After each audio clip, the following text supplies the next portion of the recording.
Appropriate force کے استعمال کا تذکرہ کروں، اور دوسری جانب ہمارے کچھ دوستوں نے نیریٹو کے حوالے سے بھی اس پہ بات کی، تو اس پہ بھی کوشش کروں گا چند جملے عرض کرنے کی۔ جناب چیئرمین، ٹیررزم ایک نان سٹیٹ ایکٹرز کے تحت ایک نان سٹیٹ وارفیئر کا حصہ ہے۔ میرے خیال میں ہم ابھی تک اس جنگ کی نیچر جو ہے اس کو ایٹ ٹائمز سمجھنے میں قاصر نظر آ رہے ہیں، چاہے وہ پارلیمان کی جانب سے ہے، چاہے وہ سول سوسائٹی کی جانب سے ہے، چاہے وہ میڈیا کی جانب سے ہے، یا ایٹ ٹائمز وہ سیکیورٹی فورسز جو کہ آن گراؤنڈ اس کو کنفرنٹ کر رہی ہیں ان کی جانب سے ہے۔ یہ آن سلاٹ ہم پہ ڈومیسٹک فرنٹ سے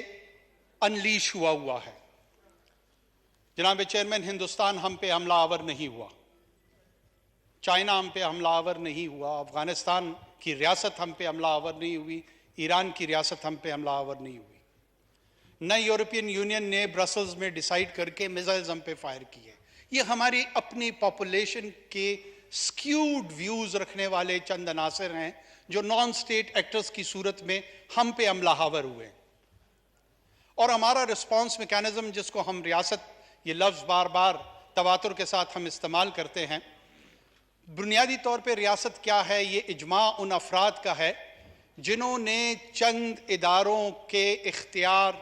اور اقدار کو اپنے ہاتھ میں لیا ہوا ہے اور اس کو لیجٹمیسی حاصل ہے۔ اسی لیے قتل میں اور کیپٹل پنشمنٹ میں فرق رکھا گیا ہے، تفریق رکھی گئی ہے۔ جو کیپٹل پنشمنٹ ہے وہ ریاست کے بہاف پہ ایک ڈیو پروسیس کے تحت اس کو ایگزیکیوٹ کیا جاتا ہے، اور جو انڈیویجول اسی فزیکل ایکشن سے اگر اس قسم کا کانسیکوینس سامنے لے کر آتا ہے تو اسے ہم قتل گردانتے ہیں۔ اس رسپانس میکانزم میں ہمارے پاس سول لا انفورسمنٹ ایجنسیز تھی اور ہمارے پاس ایک کنونشنل ملٹری تھی۔ جناب اسپیکر، کنونشنل ملٹری کی ٹریننگ جو برٹش کلونیل لیگسی کے تحت 200 سال سے ہمارے پاس ملی اور پوسٹ انڈیپینڈنس 70 سال ہم نے اسے گروم کیا، وہ یوزولی کنونشنل وارفیئر کی تیاری میں تھی۔ وہ ٹیررزم کی تیاری میں ہم نے ان کو ان ٹرمز آف کیپیسٹی بلڈنگ اور ٹریننگ کبھی نہ رکھا نہ سمجھا۔ جب یہ تھریٹ ہمارے سامنے آیا تو military was morphed into a counter terrorism force, اور جو سٹاپ گیپ ارینجمنٹ تھا ہم نے رسپانس یہ دیا 9/11 کے بعد کہ کاؤنٹر اس کو ملٹری کرے گی in terms of kinetics, in terms of the application of the force, without realising کہ باقی دنیا کے جو تجربات ٹیررزم کے ساتھ ہیں، نان سٹیٹ وارفیئر کے ساتھ ہے، وہاں پہ formal counter terrorism force establish ہوئی ہیں۔ اس میں چونکہ ایک چیکرڈ ہسٹری ہے، پولیٹیکل ہسٹری ہے ہمارے ہاں، 3 مرتبہ ڈائریکٹ ملٹری رول رہا ہے اس ملک میں، اس لیے پولیٹیکل کلاس کا ویزاوی پاکستان کی سیکیورٹی اسٹیبلشمنٹ ایک مخصوص ویو جو کہ ایٹ ٹائمز ٹھیک بھی ہوتا ہے اور ایٹ ٹائمز اتنا درست نہیں بھی ہوتا، لیکن ایک کانٹیسٹنگ پوزیشن میں ضرور ہے۔ جب بھی ٹیررزم کی بات آتی ہے، جب بھی اس نقطے پہ گفتگو ہوتی ہے، مجھے ایز اے سٹیزن ایسے فیل ہوتا ہے کہ اگر ان کی کامیابی سیکیورٹی فورسز کی ہوتی ہے تو اپریسیشن جو مورال بوسٹر کی ضرورت ہوتی ہے وہ شاید اتنی نہیں ہوتی، اور ہم ایک دوسرے کے دھاک میں بیٹھے ہوتے ہیں جیسے دشمن کے صفوں میں ہوں، اور جو ہی ان کے ہاں کوئی کمی، کوئی ڈیفیشنسی جو کہ ہر جنگ کا حصہ ہوتا ہے وہ اگر سامنے آئے، ایگزبٹ ہو، تو وی گلاٹ اوور دیٹ۔ ہم اسے کنسٹرکٹیو انگیجمنٹ کی بجائے، کنسٹرکٹیو کرٹیسزم کی بجائے ایٹ ٹائمز ہم اس سے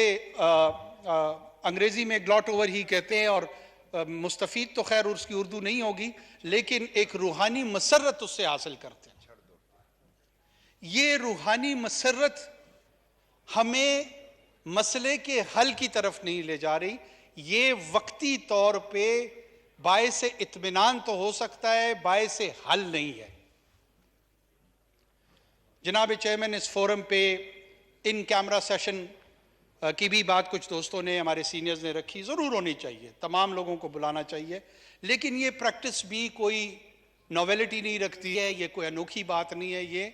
ماضی میں ان 2 دہائیوں میں کئی مرتبہ اس ایوان کے سامنے، اس معزز ایوان کے سامنے اس طرح کی بریفنگز ہوئی ہیں۔ میری اپنی ناچیز رائے یہ ہے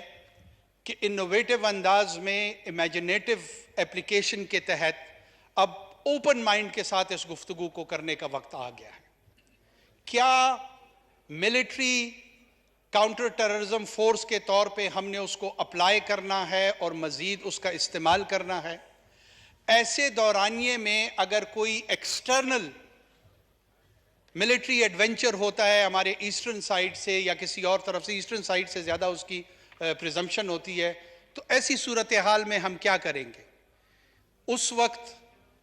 جس 2 فرنٹ ڈاکٹرائن سے ہم ڈرتے ہیں،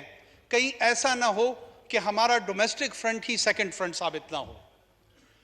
میں اس کی سینسٹیوٹی کو مد نظر رکھتے ہوئے اس کو بہت زیادہ مفصل انداز میں بات نہیں کرنا چاہ رہا، لیکن اتنا اشارہ ضرور دوں گا کہ اس پہ کنسٹرکٹیو ڈیبیٹ کی اور کنسٹرکٹیو ڈائلاگ کی اشد ضرورت ہے۔ دوسری جانب جو دوسرا امپورٹنٹ نوانس میں سمجھتا ہوں یا شیڈ سمجھتا ہوں، وہ نیریٹو کے حوالے سے ہے۔ ہمارے کچھ دوستوں نے کل یہ کہا کہ جو مذہب کے ریپریزنٹیٹو ہیں، جو نیریٹو مدارس میں پڑھایا جاتا ہے، بتایا جاتا ہے، وہ ریڈیکلائزیشن اور ایکسٹریمزم کو کاؤنٹر کرنے کے لیے شاید کافی نہیں ہے۔ جناب speaker, we need to delve in, ہمیں ڈگنگ کرنی پڑے گی اور اس مسئلے کی جو ڈائسیکشن ہے وہ آبجیکٹیولی کرنی پڑے گی۔ آپ کی توجہ چاہتا ہوں جناب اسپیکر۔ نیریٹو جتنا ایٹ لیسٹ ٹیررزم ہمارے ہاں یا وائلنس کو ہم فیس کر رہے ہیں، یہ ملٹی فیسڈ وائلنس ہے۔ میرے صوبے میں ایتھنک انسپائرڈ وائلنس موجود ہے، جس میں کسی ایک مخصوص قوم کو بنیاد بنا کر اس کی بنیاد پہ ایک مسلح تحریک اور جدوجہد کی جاتی ہے، اور باقی ماندہ پاکستان میں مذہب کی بنیاد پہ وائلنس کو پرپیٹریٹ کیا جاتا ہے۔ میں دونوں کی کاؤنٹر نیریٹو پہ ضرور بات کرنا چاہوں گا۔ یہ حقیقت اپنی جگہ پر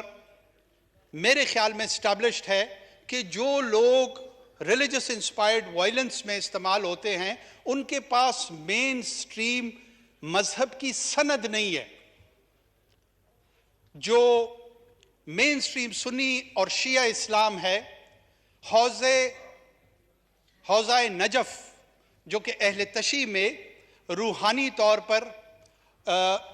سب سے سپیریئر اسپریچول سٹیٹس رکھتا ہے۔ آیت اللہ سیستانی ایک حجت الاسلام، ایک بہت بڑا روحانی نام اور شخصیت اہل تشیع کے ہاں، اور ان کا جو میں سمجھتا ہوں احترام ہے، وہ اہل سنت کے ہاں بھی بہت زیادہ ہے۔ کہیں پر خراج یا خارجیوں کی یا اس ریڈیکلائزیشن کی سند یا فتویٰ یا لیگل اوپینین ان کی جانب سے نہیں آئی۔ اہل سنت میں چاہے اہل دیوبند ہوں، چاہے اہل بریلی ہوں،